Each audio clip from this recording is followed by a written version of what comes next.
El secretario de Defensa de Estados Unidos, Chuck Hagel, ha presentado su renuncia al cargo y el presidente Barack Obama lo anunciará oficialmente en una comparecencia ante la prensa, según confirmó la Casa Blanca. El diario The New York Times, el primero en informar de la renuncia, aseguró, citando a altos funcionarios de la Casa Blanca, que no identificó que Hagel abandonara el Pentágono a petición del propio Obama.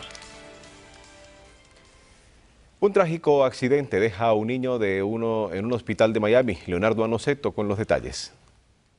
Un niño de 9 años de edad está luchando por su vida horas después de que el vehículo deportivo en el que viajaba golpeó una zanja y comenzó a llenarse de agua, un impacto que según la policía lo dejó inconsciente. De acuerdo con la policía de Miami-Dade, la joven víctima viajaba con su hermano de 6 años de edad en el asiento trasero, su padre conducía el vehículo y otro hombre estaba en el asiento del pasajero. Los equipos de rescate acudieron y llevaron al niño al Hospital de Niños de Miami en condición extremadamente crítica. La policía cree que la víctima no llevaba puesto el cinturón de seguridad y no especificaron si planean presentar cargos. Una mujer resultó asesinada por un conductor que la atropella varias veces antes de darse a la fuga, aunque posteriormente fue capturado. Maylin Borges nos cuenta más. Como Lawton Cohen, fue identificado el hombre acusado de atropellar a Barbara Sapp y luego darse a la fuga. Un video de vigilancia captó a la víctima mientras hablaba con el sospechoso, quien estaba sentado en el asiento del conductor de una camioneta color gris oscuro o negro. Segundos después, el hombre atropelló a la mujer una y otra vez para luego huir. La víctima fue trasladada al hospital, donde la declararon muerta. La policía practicó el arresto de Cohen en su casa de Tamarack, quien dijo a los detectives de homicidio que no se dio cuenta que la había atropellado. Ahora se enfrenta a una acusación de asesinato en primer grado. A continuación veremos un reportaje donde un hombre desnudo creó alarma en un aeropuerto. Nuestra compañera Belén González nos cuenta más. Un hombre desnudo se lanzó desde el techo del baño de mujeres en el aeropuerto de Logan, en Boston. Luego salió corriendo y atacó brutalmente a un anciano, a quien le mordió la oreja y trató de estrangularlo con su propio bastón antes de ser arrestado. Cameron Schenck, de 26 años, fue acusado de intento de asesinato, mutilación, asalto y agresión contra una persona mayor de 60 años, así como de asalto y agresión a un agente de la policía, conducta lasciva y libidinosa, además de destrucción maliciosa de propiedad. La razón del ataque aún se desconoce y tanto la víctima como el asaltante fueron llevados al hospital para sus respectivos tratamientos. Los aspirantes republicanos a la presidencia se alinearon en general con los que pedían moderación tras la orden del presidente Barack Obama de bloquear las deportaciones de millones de inmigrantes que están en el país de manera ilegal. El ex senador Rick Santorum, un favorito del Tea Party para la carrera de 2012, instó a los líderes republicanos en el Congreso a emplear cualquier medio disponible para detener, según sus palabras, un ataque inconstitucional a la libertad. El senador de Florida, Marco Rubio, dijo que el Congreso debería intentar desmontar las medidas de Obama y llamó a los republicanos a pedir una votación a principios del año que viene sobre una estricta ley de aplicación de normas migratorias. En Ferguson se vive una tensa espera ante la decisión del gran jurado que hoy decide si juzga al policía blanco que mató al joven Michael Brown. Han salido a las calles para pedir justicia, tensión en Missouri a la espera de que se haga público el veredicto del caso Michael Brown, el joven negro de 18 años que murió al ser tiroteado por un policía blanco el pasado verano en Ferguson. El gran jurado decide si se juzga al policía que mató al adolescente desarmado. El padre del joven y las autoridades han hecho un llamamiento a la calma y se despliega un fuerte dispositivo de seguridad ante el temor de que se produzca un nuevo estallido de violencia como el del pasado agosto tras la muerte del joven.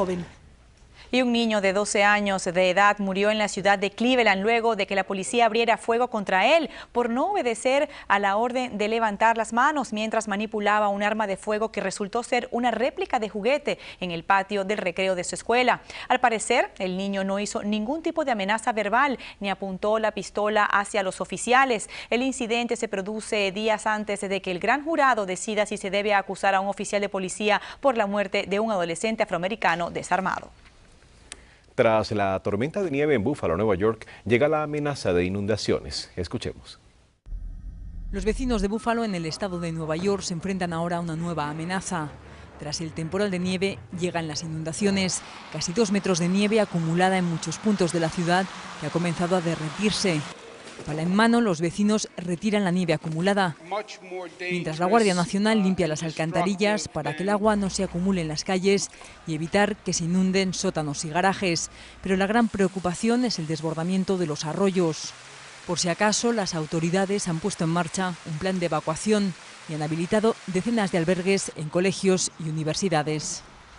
Las potencias occidentales e Irán, reunidas en Viena, han decidido ampliar las negociaciones sobre el programa nuclear iraní hasta el 1 de julio de 2015, tras no haber sido capaces de lograr un acuerdo definitivo para resolver un conflicto que dura ya más de una década. Reunidos en Viena los cancilleres de las potencias negociadoras Estados Unidos, Reino Unido, Rusia, Francia y Alemania, a los que se ha unido este lunes China e Irán, han acordado volver a reunirse a partir de diciembre, a pocas horas de que expirase la fecha límite que se habían dado para cerrar un pacto.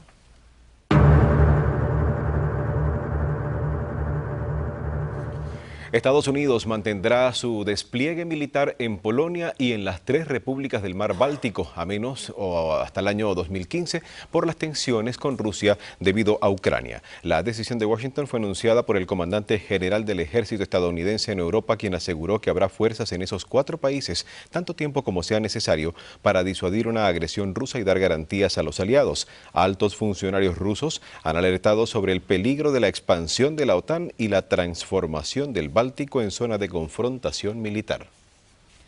A esta tensión se refirió también el presidente ruso Vladimir Putin, quien en una entrevista achacó la culpa a Occidente por el empeoramiento de las relaciones con Moscú desde el estallido de la crisis de Ucrania.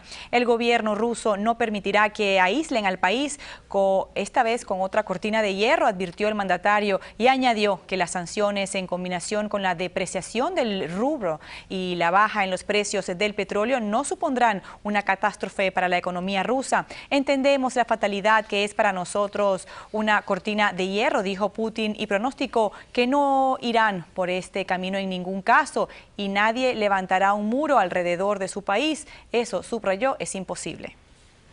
Precisamente la repercusión de las sanciones impuestas a Moscú por Occidente se refirió el ministro ruso de Finanzas Anton Siluanov, quien reconoció que esas medidas han significado pérdidas de 40.000 millones de dólares para la economía de su país. Además, la pujante economía rusa se ha visto afectada por la caída de los precios del petróleo en un 30%, lo que impide disponer de 90.000 a 100.000 millones de dólares menos, añadió Siluanov. Por su parte, el ministro de Asuntos Exteriores ruso, Sergei Lavrov, declaró que las sanciones occidentales contra Rusia buscan provocar revueltas sociales que lleven a un cambio de régimen y no que el Kremlin modifique su política. Al menos 3 soldados murieron en las últimas 24 horas en ataques de las milicias separatistas prorrusas en las regiones orientales de Ucrania, informó el mando militar ucraniano. El parte militar añade que en este tiempo se contabilizaron 56 intentos de ataque con distintos tipos de armas contra las posiciones de las fuerzas de la operación antiterrorista. El mando ucraniano explicó que los separatistas tirotean y bombardean a las fuerzas gubernamentales desde posiciones situadas en barrios residenciales de las ciudades que se hallan bajo su control.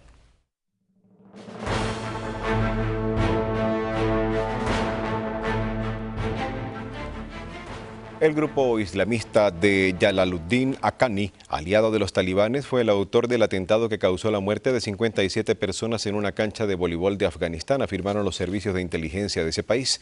Tenemos pruebas que demuestran que la red Haqqani está detrás del ataque de Paktika, declaró una fuente de la Dirección Nacional de Seguridad. Además de los 57 muertos, el último parte médico fija la cifra de heridos en 60, algunos de ellos en estado crítico. Paktika es una provincia del sudeste de Afganistán, cerca de la frontera con Pakistán, principal bastión del grupo que dirige Jalaluddin Haqqani, un jefe de guerra opuesto a negociar con el gobierno central. Tropas iraquíes respaldadas por milicias chiíes y fuerzas de seguridad kurdas recuperaron las localidades de Sadiyah y Jalula en la provincia de Diyala, en el este del país, que se encontraban en poder de milicianos islámicos. Las autoridades iraquíes calificaron el avance como una nueva victoria para las fuerzas de seguridad en su intento de recuperar el terreno perdido ante los islamistas. Fuentes policiales de ambas ciudades aseguraron que todavía se registraban enfrentamientos en algunos algunos puntos de resistencia en ambas ciudades, mientras los equipos de artificieros trabajaban para desactivar bombas camineras colocadas en las calles por los milicianos islamistas. Los heridos en los combates por el control de estas dos ciudades, entre ellos los voluntarios chiitas y peshmergas, fueron atendidos en hospitales de la ciudad kurda de Sulaymaniyah. Las autoridades de salud de esa localidad confirmaron haber recibido a 33 combatientes heridos en los enfrentamientos contra ISIS. Fuentes iraquíes agregaron que al menos 23 milicianos peshmerga y combatientes murieron y decenas resultaron heridas en los combates de Saadiyya y Yalula. Un centenar de personas fueron masacradas cerca de Beni, en el este de la República Democrática del Congo, con lo que son ya más de 200 los civiles muertos desde que octubre pasado rebeldes ugandeses de las Fuerzas Democráticas Aliadas emprendieron una campaña de masacres en la zona. Según un diputado opositor, se habían localizado 95 cuerpos en una fosa común y otros 9 habían sido presentados a las autoridades. Los rebeldes musulmanes que se oponen al presidente ugandés Yoweri Museveni se encuentran activos desde 1995 en una región montañosa de Beni y desde entonces han cometido numerosas atrocidades contra los civiles. Cambiamos de tema porque el chavismo conformó una vasta red de informantes y operadores políticos que velan por los intereses de la revolución bolivariana dentro de Venezuela y en otros países de América Latina, promoviendo además la ideología del socialismo y espiando para el régimen de Caracas. La red se incorpora en la figura de los patriotas cooperantes, es financiada por el régimen de Maduro y su existencia queda evidenciada en documentos del Servicio Bolivariano de Inteligencia y en los testimonios de varios exfuncionarios de ese organismo. El modus operandi a través de los programas sociales que financia el régimen en otros países en donde también reclutan operadores políticos identificados con la izquierda en la región.